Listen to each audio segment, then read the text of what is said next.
मैं देश भर में बहुत सारे ऑफिसर्स से मिलता हूं जिनके मन में रहता है, और सरकार में रहता हूं तो यंग ऑफिसर से, सीनियर ऑफिसर से, सबसे मिलने का मौका मिलता है। और सबके मन में कहीं ना कहीं ये है कि यार हम तो जो हो गए हैं, क्या हम कुछ और लोगों के वो होने में या उससे और बेहतर होने में मदद कर सकते हैं। ये एक अपॉर्चुनिटी हमने इसीलिए सोची कि आप सब लोग भी, मैं स्कूल में आता हूँ तो आप लोग पूछते हो, मैं पूछता हूँ आप लोगों से क्या करना है, तो कुछ लोग मुझे बोलते हैं यूपीएससी करना है सर। अब यूपीएससी करके क्या करते हैं, कई मामलों में तो वो भी क्लियर नहीं होता है, कई मामलों में क्लियर होता है। तो जैसे सुबह भी हम बात कर रहे थे, आईएएस बनना है, आईपीएस बनना है, तो क्या करता है आईपीएस बहुत आइडिया नहीं होता है, या आईएएस क्या करता है बहुत आइडिया नहीं, सुन रखा है कुछ, यूपीएससी सुन रखा है, आईएएस आईपीएस ये बज़वर्ड्स हैं। तो लाखों बच्चों का, सिर्फ दिल्ली नहीं, मुझे तो लगता है देश भर के बच्चों के फंडामेंटल डाउट्स जो है ना, एक इंफॉर्मेशन उनकी क्लियर हो जाती है। आज की इस बातचीत के बाद कल सुबह से आपकी, या शायद आज शाम से आपकी जिंदगी में क्या परिवर्तन आने वाला है? हाँ जी, मैं क्या करूंगी या करूंगा ये बताओ। सर डिसिप्लिन लाइफ जिएंगे। जैसे जैसे सुबह जल्दी उठेंगे। तो अनडिसिप्लिन थी अब तक। कौन कौन से अनडिसिप्लिन थे जो छोड़ दोगे आज? सर 7 बजे उठते थे, 5 बजे उठेंगे। तुम सबको दौड़ा दोगे यार। और कौन सा अनडिसिप्लिन है जो लगता है कि आज इंगित की बात सुन के और उदित की बात सुन के आपको लगता है इसको तो मुझे अभी छोड़ देना चाहिए? सर कल के काम को छोड़कर आज करना है। कल को छोड़ के, मतलब जो काम कहते हैं ना कि कल करेंगे, वो आज करना है। गुड। मैं ये चाह रहा हूँ, देखो एक पुलिस ऑफिसर को मैंने, हमारे डायरेक्टर साहब ने रिक्वेस्ट किया, यार अपनी ड्यूटी छोड़ के इधर आ जाओ, हमारे बच्चों से बात कर लो। कल को हम किसी और ऑफिसर से भी करेंगे, पर बच्चे ये तो बताएं भाई, वहां से जहाँ ये भी इंपॉर्टेंट काम छोड़ के आ रहे हैं तो इनको भी लगे कुछ और इंपॉर्टेंट कर लिया है, नहीं?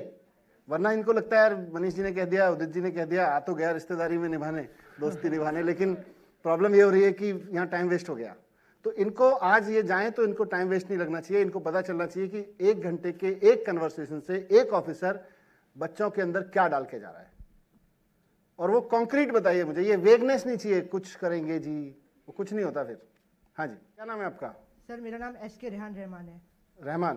तो रहमान भाई मुझे सिर्फ इतना बताओ कि कल से या आज शाम से रहमान की जिंदगी में कोई बदलाव आने वाला है क्या? सर हमें निरंतर अपने लक्ष्य को देखते रहना चाहिए कि हम किस चीज़ के लिए कर रहे हैं, क्यों कर रहे हैं, हमें आगे क्यों बनना है, हमें वो लगातार देखना चाहिए कि हम इस लक्ष्य को करें तो हम इसे फोकस ही रहे इसमें।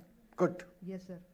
हाँ जी सर अपने निरंतर में अपना अनुभव लेते रहना चाहिए कि हम क्या सीख रहे हैं, हम टीचर से क्या सीख रहे हैं, हम कोई बुजुर्ग है या कोई बच्चे छोटे से भी सीख रहे तो हम सीखते रहे उसे, और अपनी लाइफ में उसको अपने अंदर ले उसको, उस अनुभव को।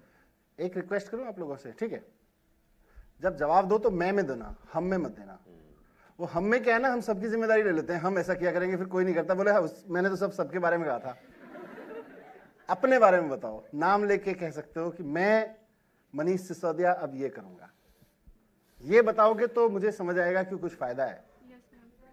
हाँ जी, क्या परिवर्तन आया इस बातचीत को सुन के, क्या मिला, सब्सटेंस क्या लेके जा रही हो टेक होम? सर मैं कल से हार नहीं मानूंगी, क्योंकि मैं गिव अप कर देती थी जो भी करती थी पहले। वेरी गुड, बहुत बढ़िया। इसके अलावा कुछ और रिपीट नहीं करेंगे, और कुछ सब्सटेंस आपको मिला? Good afternoon sir. सर मैं अब ये नहीं सोचूंगी कि अगर मैं फेल हो जाती हूँ तो मेरे बारे में लोग क्या कहेंगे, मैं अपने बारे में सोचूंगी। और इधर जी हाथ उठा रहे हैं भाई, पीछे हो दे दो फटाफट ला, इसके बाद एक और लेंगे बस। हाँ सर मैं ये नहीं सोचूंगा कि मैं किसी से कम नहीं हूँ। Okay good. हाँ उसके पीछे और दे दो, एक हाथ उठा रहे हैं लास्ट। सर मैं अपना पैशन फॉलो करूंगा, मैं दूसरों को पैशन को नहीं देखूंगा, जो मेरे पैशन में उस पर ही फॉलो करूंगा और अमल करूंगा। बहुत बढ़िया बात, दूसरों का पैशन फॉलो नहीं करना है। चलो लास्ट भाई, ये लड़की आगे बहुत देर से हाथ उठा रही है। यस आगे, यस मैम आपके बाजू में। हाँ सर पहले मैं हिस्ट्री सिर्फ पढ़ाई के तौर पे पढ़ती थी कि बस पढ़ना बात खत्म करना है, अब मैं हिस्ट्री कहानी की तरह पढ़ूंगी, कहानी की तरह सुनूंगी। You made an impact, this is the impact. Yes, तो आईपीएस वो बनता है जो अपने सब्जेक्ट को नंबर लाने के लिए नहीं पढ़ता है, जो अपने सब्जेक्ट को, उसका कोई जूस होता है हर सब्जेक्ट में, है ना, उसकी यूजफुलनेस होती है, उसके लिए पढ़ लेता है। You want to say something important? Yes. Sir मैं अब अपने एम पे फोकस करूंगी। सारे के सारे इतने गुड बॉय हो गए हो, गुड गर्ल हो गए हो कि अब पूछो मत क्या होने वाला है। फिर कैसे यूपीएससी वाले कंपटीशन कराएंगे यार? हाँ, जो लोग आज अभी बोर्ड दे रहे हैं पहले उनको बोर्ड देना है। हाँ, यूपीएससी नहीं देना, पहले बोर्ड तो ये मत सोच लेना कि बोर्ड देना है, यूपीएससी देना चले जाना है। बोर्ड देना है और बोर्ड में भी सबको अच्छे नंबर लेके आने हैं। और यकीन मानिए खास तौर से 11-12 है ना सब, 11-12 में तो ये जो नंबर्स है ना, जैसे मुझे भी कहीं 20 लोगों के बायोडाटा देखने होते हैं कई बार कि अच्छा इसमें से किसी एक को चुनना है या शॉर्टलिस्ट करना है, तो वहाँ हमारी शॉर्टलिस्टिंग प्रक्रिया में भी 12th के नंबर, मतलब इंटरव्यूज़ और उन सब में तो बहुत जो फॉर्मल होता है, मुझे ही कोई 10 बायोडाटा दे के बोले कि यार इसमें से किसी को एक को आपको चूज़ करना है अपने साथ काम करने के लिए, तो मेरे मन में भी आएगा अच्छा इसके 12th में कितने नंबर थे, देख लेते हैं। उसके बाद ग्रेजुएशन में कौन सी स्ट्रीम से किया हुआ है, क्या एक्सपीरियंस है, क्या वर्क एक्सपीरियंस है, वो सब तो देखते ही हैं, लेकिन 12th वो बेंचमार्क है जहाँ से आपकी ज़िंदगी शुरू होती है, तो उसको कमज़ोर मत कर देना, ये भी बहुत इंपॉर्टेंट है। पर ये बातचीत आज आपके साथ इसलिए कराई क्योंकि आप लोग कहीं ना कहीं यूपीएससी में जाना चाहते हैं, तो आपको आइडियाज़ रहें कि एक लड़का जो आपकी एज में था उस वक्त वो क्या करता था, कैसे रहता था, या उसके अंदर उसके बाद की आपके बाद से, और maybe what age you got into UPSC? 28। So 17-18 साल में आप स्कूलिंग में हो गए उससे पहले? yes, तो 17-18 साल की एज से लेकर और 26, 27, 28 जब तक एक लड़का यूपीएससी में जाता है, लड़की यूपीएससी में जाती है, उस वक्त तक का सफ़र इससे बाद का आपका कैसे रह सकता है, उसके कुछ क्लूज मिल जाएंगे आपको, उसके कुछ आइडियाज़ मिल सकते हैं आपको। तो आपने कुछ कुछ बताया है, अब देखना है कि ये टिकता कितना है ना? और भी लोगों से आपकी मुलाकात होती रहेगी, but very good, all the best.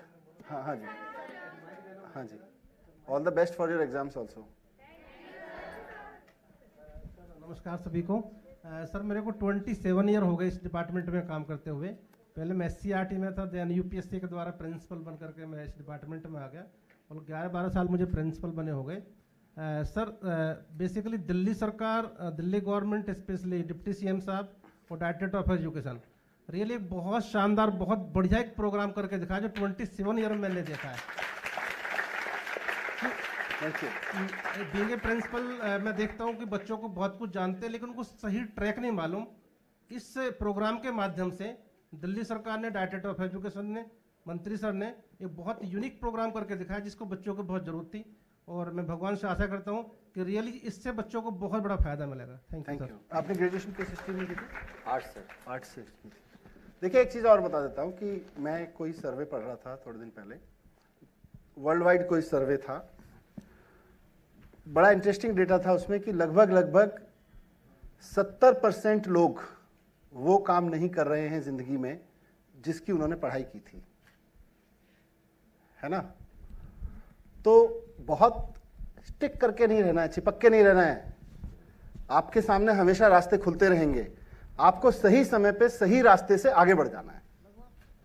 ये कॉन्फिडेंस, ये जो हम जितनी अभी बात कर रहे हैं ना, हार नहीं माननी है, हमें हमेशा बहुत मेहनत करनी है, फोकस रहना है। फोकस रहना क्या है? आपको 40 साल की उम्र में भी अगर कोई ऑप्शन मिलता है और आप उस पर बहुत शार्प तरीके से आगे निकल जाएं, 70% लोग आज जो सक्सेसफुल लोग हैं, मतलब जो जिंदगी में नौकरियां ढूंढ रहे हैं या कुछ उनके पास आजीविका का संकट है, ऐसे लोगों का सर्वे नहीं है वो उन लोगों का सर्वे है जो दुनिया की नज़रों में सफलता के पायदान पे खड़े हुए हैं। सफलता के पायदान पे खड़े हुए लोग 70% ऐसे लोग हैं जिन्होंने पढ़ाई किसी और स्ट्रीम की थी, जैसे इंजीनियर साहब हमारे, अगर पढ़ाई वाले फील्ड पे जाते तो इंजीनियर होते, पर IAS बने हैं। ऐसे ही आपको 70% लोग मिलेंगे। सो पैशन और पढ़ाई दोनों का एक रिश्ता है, पर दोनों के एक लाइन अलग साथ साथ भी चलती है। सफल वही लोग हो पाते हैं, जो मैं इंगित की बात सुन रहा था अभी बार बार ये बोल रहे थे, पैशन। तो अगर आपके अंदर पैशन नहीं है तो फिर कुछ नहीं है, आपकी सारी नॉलेज बेकार है, आपकी सारी स्किल्स बेकार हैं। तो वो पैशन आपके अंदर आ सके और कम से कम हमारे 2 यंग ऑफिसर्स को देख के आ सके, इसीलिए यंग ऑफिसर्स को मैं इनवाइट करना चाहता हूँ इस प्रोग्राम में, क्योंकि आप लोग कनेक्ट फील कर सकें कि अच्छा 10 साल पहले की तो बात है, हमारे जैसा लड़का दिखता होगा, हमारे जैसे होगा, हमारे जैसे किसी स्कूल में क्लास में बैठता होगा, बहुत आप कनेक्टेड फील कर सकें उसको, राइट? ठीक है sir, great, thank you sir, thank you sir, and thank you इंगित फॉर बीइंग हियर। एंड जो आज जो भी हमने इंगित की लाइफ से सीखा है, उसकी जो जर्नी रही है उससे सीखा है। सबसे पहला हमें क्या करना है कि जो अभी हमारा बोर्ड आ रहा है उस बोर्ड में हमें जमकर मेहनत करनी है। सब बच्चे हमारे बोर्ड में मेहनत कर रहे हैं? हाँ, और सारी जो बातें जो सूत्र इंगित ने दिया है वो सारा पहला हमें अपने बोर्ड के एग्जाम में लगाना है, उसके बाद हमें इसको और आगे ले जाना है। थैंक यू इंगित, thank you sir. Thank you.